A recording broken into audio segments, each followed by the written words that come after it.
කාලතරණය පිළිබඳ විද්‍යාත්මක පදනම ගොඩනැගෙන්නේ ඇල්බර්ට් අයින්ස්ටයින්ගේ සාපේක්ෂතාවාදය මගින්. එතුමා පැහැදිලි කරනවා අධික වේගයෙන් ගමන් කිරීමෙන් සහ ගුරුත්වාකර්ෂණය මගින් කාලය මන්දගාමී කරන්න පුළුවන් කියලා. ඇල්බර්ට් අයින්ස්ටයින් සාපේක්ෂතාවාදය ඉදිරිපත් කරේ 1905 වර්ෂයේදී. ඔයා ආලෝකයේ වේගයෙන් ගමන් කරන තරමට ඔයාට මෙහි මත සිටින අයට වඩා කාලය ගමන් කරන්න හිමින්. මේකට විද්‍යාවේ හඳුන්වනවා කාල විස්තරණය. එහෙම නැත්නම් ටයිම් ඩයිලේෂන් කියලා. මේකට උදාහරණයක් විදිහට ඔයා අවුරුදු 20 දී අභ්‍යවකාශ යානයක නැගිලා ආලෝකයේ වේගයෙන් ගමන් කරනවා කියලා හිතන්න. එතකොට ඔයා ඒ අභ්‍යවකාශ යානයේ අවුරුදු 5ක් විතර ගමන් කරනවා. ඊට පස්සේ ඔයා නැවත පෘථිවියට පැමිණෙනවා. ඒ පෘථිවියට පැමිණෙද්දී ඔයාට ගත වෙලා තියෙන්නේ ආලෝකයේ වේගයෙන් ගිහිල්ලා අවුරුදු 5යි. එතකොට ඔයාගේ වයස අවුරුදු 25ක් වුණාට ඔයාගේ පෘථිවියේ ඔයාගේ වයසෙම ඉන්න යාළුවෙක්ට ඊට වඩා වයස ගත වෙලා තියෙන්න හෝ එයා ජීවිතුන් අතර නැති වෙන්න පුළුවන්. ඒ කියන්නේ ඔයා අභ්‍යවකාශ යානයේ හරහා පෘථිවියේ අනාගතයට ගමන් කරලා තියෙනවා.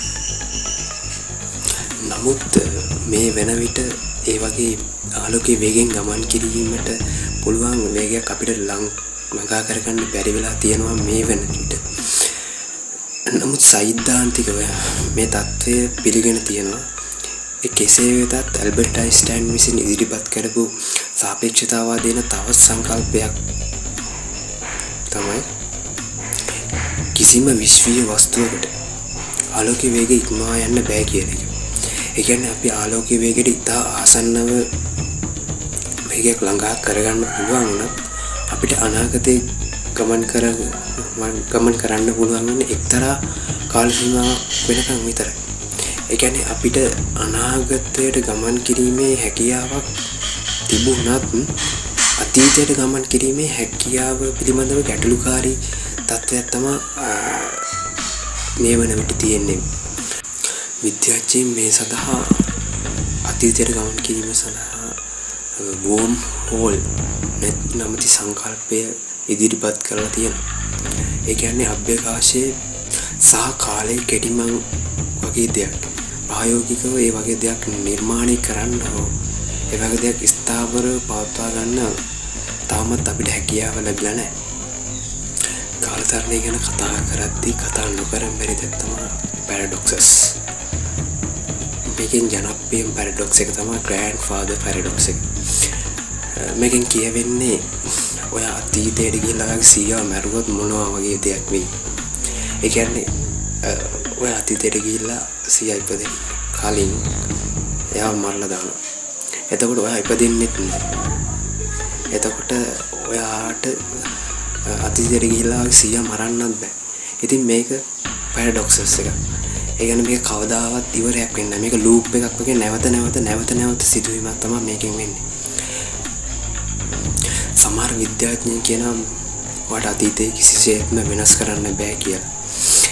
ඒ කියන්නේ මොන දේ කරත් ඒ අවසානයේ සිද්ධ විය යුතු දේ සිදු වෙනවා කියලා තමයි විද්‍යාඥයන් සඳහන් කරන්නේ.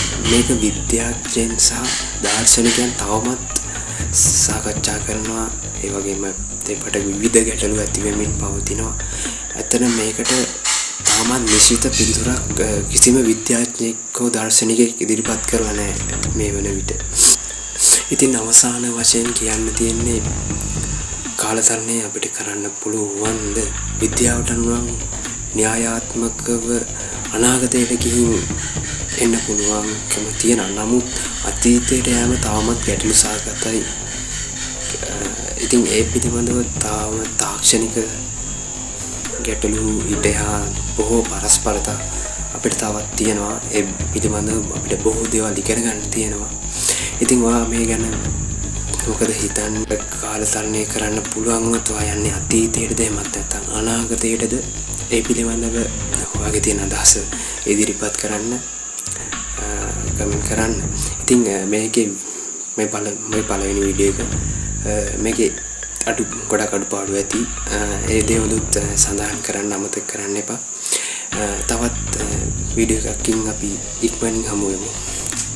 ගෙනියන්න